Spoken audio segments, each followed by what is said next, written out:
ఎందుకు వచ్చాడు? ఎప్పుడు లేంది. Proceed please. యువర్ ఆనర్, ముద్దాయి జలీల్ ఖాన్ హత్య చేశాడంటూ నేను తెచ్చిన సాక్ష్యాలన్నీ రాంగ్ అని ప్రూవ్ చేసి వీళ్ళందరినీ బయటికి తీసుకొచ్చారు డిఫెన్స్ లాయర్ లక్కీ గారు. కానీ కుక్కతో ఒక వంకరన్నట్టు వారం రోజులు తిరక్క ముందే మిస్టర్ వివేక్ మీద మర్డర్ అటెంప్ట్ చేసి వీళ్ళందరూ దొరికిపోయారు. Objection your honour. ఇంటి ముందు 2-3 రౌండ్లు వేసి సార్ ఎప్పుడు వస్తారని అడిగిన పాపానికి, టాయ్ గన్తో ఆడుకుంటూ పబ్లోకి ఎంటర్ అయిన ఆకదాయితనానికి, రెంట్ కార్లో బాబా భజన్కి వెళ్తున్నప్పుడు ఆ కార్లో దొరికిన వెపన్స్ కి వీళ్ళకి సంబంధం పెట్టి నా క్లయింట్స్ హత్య చేయడానికి వచ్చారంటాం. ఎంత దారుణం, ఎంత అన్యాయం. చెప్పండి, ఈ ఆరోపణలకు మీకు ఏం సంబంధం లేదా? బిల్కుల్ నయ్యే సాబ్. మర్డర్ సినిమాలు చూసినే పని చేసినాం, ఉప్పర్ సే మర్డర్ కైకు కర్తే జీ. అవును జస్ సాబ్, మేము పూర్తిగా మారిపోయిన సాయిరాం శిష్యులం. ఇప్పుడు మా భజనలు, హారతులు, ప్రసాదాలతో జిందగీ గడిపేస్తున్నాం. ఎక్సలెంట్. మీకు ఇంకా క్లారిటీ కావాలంటే వీళ్ళు ఒక మంచి బాబా పాట కూడా పాడి వినిపిస్తారు ఈ భక్త బృందం. పాడలేంది సార్, గొంతు ఖరాబ్ ఉంది. ఒక్కసారి పాడండి, వినాలి. పాడరా సార్ అడుగుతున్నారు, పాడు. బాబా బాబా మదిలో నా సాయి బాబా, బాబా బాబా మదిలో నా సాయి బాబా, బాబా రాజా మదిలో నా మన్మద రాజా. రే రే రే, ఈ పాట కాదు రాజా, ప్రాపర్ బాబా సాంగ్ కావాలి రాజా, పాడు. సార్ సార్ నేను పాడతా సార్, నాకు వచ్చు సార్. వీడు బాగా పాడతారు సార్.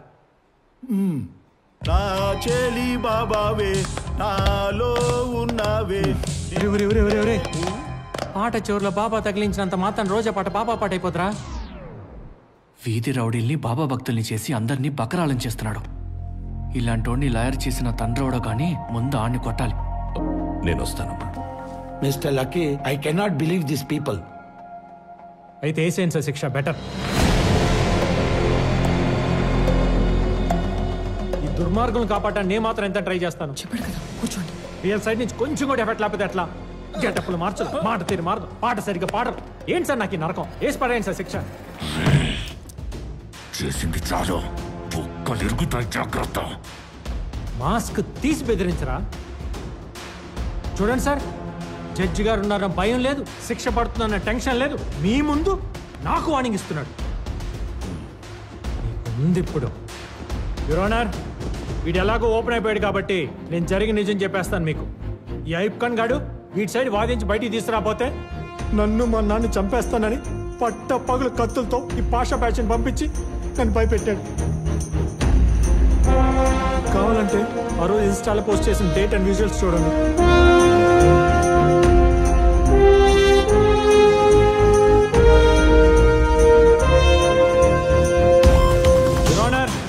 వీళ్ళు ఈ మర్డరే కాదు, ఇంకా చాలా మర్డర్స్ చేశారు. దానికి సంబంధించిన పూర్తి ఆధారాలు నా దగ్గర ఉన్నాయి. మీరు పెద్ద మనసు చేసుకుని వీళ్ళ పేదరికం పోయేలా, జీవితాంతం జైల్లో 4 రాళ్లు కొట్టి రూపాయి సంపాదించుకునేలా, 2 పూట్ల మంచి భోజనం తినేలా చేయండి. He's my son lucky, son of Suryanarayana. దేవుడా, ఇదంతా చేస్తుంది నీకోసమే అని గమనించు. ప్రాణాలకు తెగించి పోరాడానని గుర్తించి నిన్న నువ్వు ఇస్తాన్నావు కదా, అదే ప్లేట్లు వేసేవే. ఆ వరం ఇచ్చి నిరూపించుకో. నీ మొక్కల్లో నవ్వు నేను చూడాలి, నా కళ్ళల్లో మెరుపు నువ్వు చూడాలి. అర్థమైందా? అర్థమైందా? అర్థమైందా? అర్థమైంది, అర్థమైపోయింది. రే, కార్ కొట్టుకుపోని. అన్నా నాన్న, ఒక్క నిమిషం ఆగు.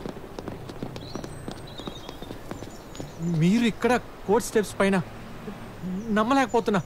చూస్తాను అనుకోలేదు. ఇన్నాళ్ళకి దేవుడు నా కోరిక తీర్చాడు. కాదు, ఈ దేవత తీర్చింది. అవునరా, నేనొచ్చింది లక్ష్మి కోసం. ఈ రోజు తన అంజితో కలిసి ఎంఆర్ఓ ఆఫీస్కి వెళితే, ఒక్క నిమిషం, అలా ఎవరైనా మాట్లాడేది? లక్ష్మి, లక్ష్మి!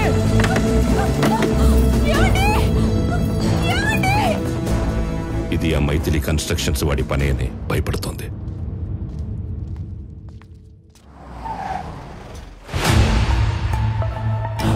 అయ్యా, welcome welcome.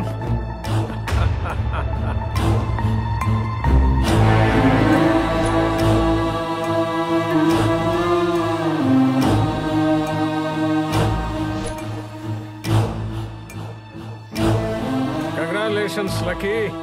Welcome to Vivek group of families. అదేంటి సార్, నేను మీ దగ్గర పనిచేస్తాను చెప్పలేదే.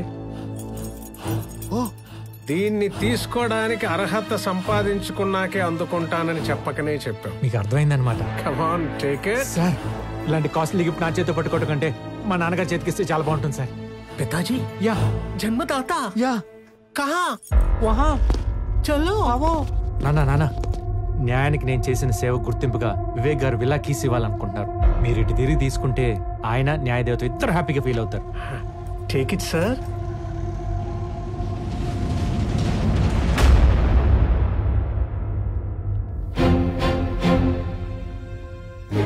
మీరు? నేనే Suryanarayan, X justice of sessions court. నీ వల్ల ధర్మాసనానికి దూరమై ఓ కిరాణా షాప్ పెట్టుకొని సాధారణ జీవితం గడుపుతున్న న్యాయమూర్తిని. నా వల్ల? నీ వల్ల కాక ఎవరి వల్ల? నానా ఆయన చెప్పకరా ఈడు గురించి. ఎంతో మంది అమాయకుల్ని చంపి వాళ్ళ సమాధుల మీద ఒక సామ్రాజ్యాన్ని నిర్మించుకున్నాడు. ఆ రోజు అమూల్య చావుకి కారణమైన వీడికి సరైన శిక్ష వేసుంటే ఈ రోజు ఇలాంటి వాళ్ళ ఏడుపులకే కారణమయ్యేవాడు కాదు. నువ్వు వీడి తరపున కాదరా, నా తరపున వాదించే. నేనే నీ క్లయింట్ అనుకుని వీడిని క్రిమినల్ నంబర్ 1 అని ప్రూవ్ చేయి. సరే నాన్న, తప్పకుండా. ముందు ఆ కేసు తీసుకోండి, ఆ కేసు క్లోజ్ అయిపోద్ది, తర్వాత మీ కేసు ఎత్తుకుంటాను. నేనేం చెప్తున్నా, నువ్వేం మాట్లాడుతున్నావు?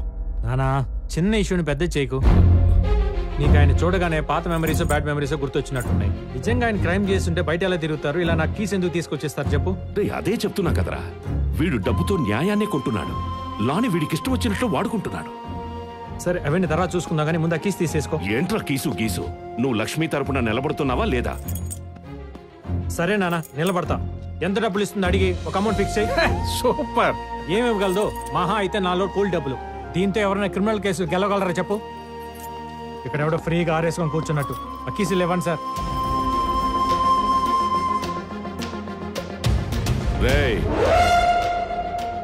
ఇప్పుడు చెప్తున్నా, గుర్తుపెట్టుకోండి ఇద్దరు. ఎవడి వల్లైతే నేను బ్లాక్ కోట్ వదిలేయాల్సి వచ్చిందో, ఏ న్యాయం అయితే చెయ్యలేక నా వల్ల కాదని దాన్ని దూరం చేసుకున్నానో దాన్ని మళ్ళీ వేస్తాను. ఏ పుస్తకాల్ని వద్దనుకొని ఈ పవిత్రమైన ప్లేస్కి దూరం అయ్యానో దాన్ని మళ్ళీ పట్టుకొస్తా. మా అమ్మ న్యాయ దేవతని కాపాడుకోవడానికి కన్న కొడుకునైన నిన్ను తొక్కి నార తీయడానికి నేను రెడీరా.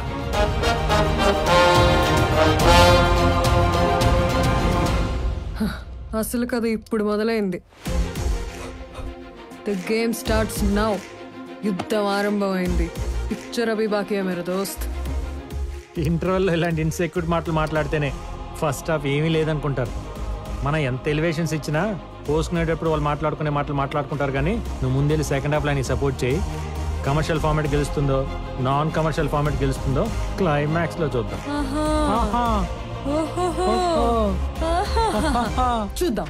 చూద్దాం. భయపెడుతుంది బేబీ. ఎవరు? ఆ ట్రాక్ గురించి మంచి కాఫీ తాగితే చెప్తాను, పదండి సార్.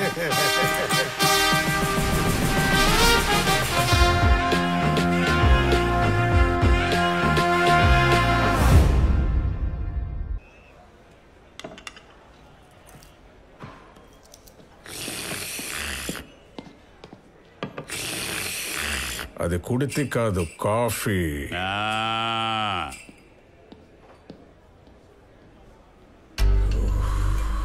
ఏంటి సార్, ఏదో టెన్షన్ లో ఉన్నట్టున్నారు? టెన్షనా? ఎందుకు? నువ్వు అడగబోయే క్వశ్చన్స్గా. ఏం క్వశ్చన్స్ చెప్పండి. ఏ క్వశ్చన్స్? నిజంగా అమూల్య చనిపోయింది మా నాన్న వల్లేనా? మా నాన్న రిజైన్ చేయడానికి కారణం మీరేనా? ఆయనకి మీ మీద ఉన్న కోపం కరెక్టేనా అనే కదా? మీకు అన్నీ తెలుసు సార్. మనసు చదివేసే మహాముదురులు